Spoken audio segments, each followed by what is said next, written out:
This is a response to the Sainted Magnus show's question about which decade, the 70s, 80s, 90s, or 2000s, was the best decade for video games. And I guess that really depends on how you define that.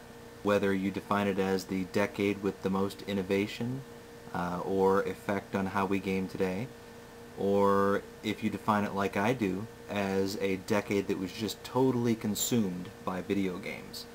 And obviously I'm talking about the 1980s.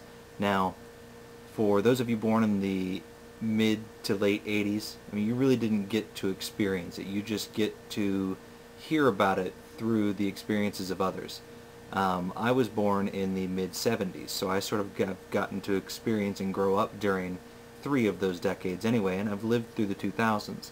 And if you guys watch my videos, you know I'm a retro gamer at heart for sure. I don't even play modern games except on the computer.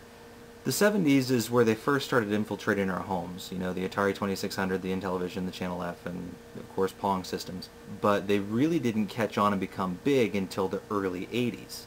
So video game systems had their real boom, 1980, 81, 82.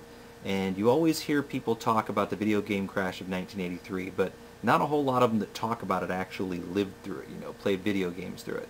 They talk about it as if the video game crash of 1983 was just a period of time when video games were totally unavailable or when nobody had any interest in them, and that's not the case at all. The video game crash of 1983 was actually really good for the consumer, because what happened is you had all these different manufacturers releasing consoles and releasing games for consoles, and the crash refers to the effect it had on manufacturers. People weren't buying video games from one manufacturer or systems from one manufacturer. They were buying them from literally hundreds of manufacturers. So they weren't able to compete with one another. They were just, the market was flooded. But from my standpoint, growing up back then, it was great, because I can remember at one point being able to go out and buy video games for $4 and $5 brand new. So I thought it was awesome, and it actually served to sort of help out video games as far as getting into everybody's house. And then in 1985 the NES came around, sort of was a slow burn.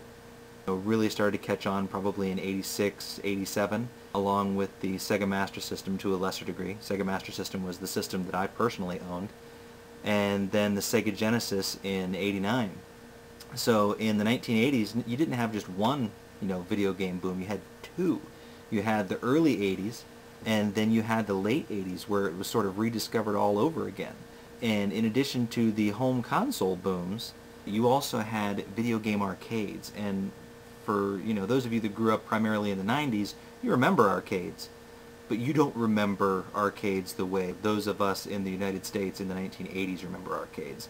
I mean, being dropped off as soon as the arcade opened and staying there all day and managing to do it, or at least I managed to do it, with $5 worth of quarters.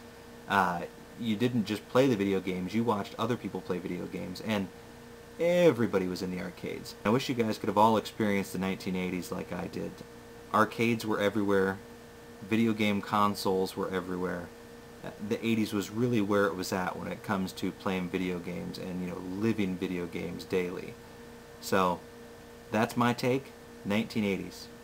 Thanks.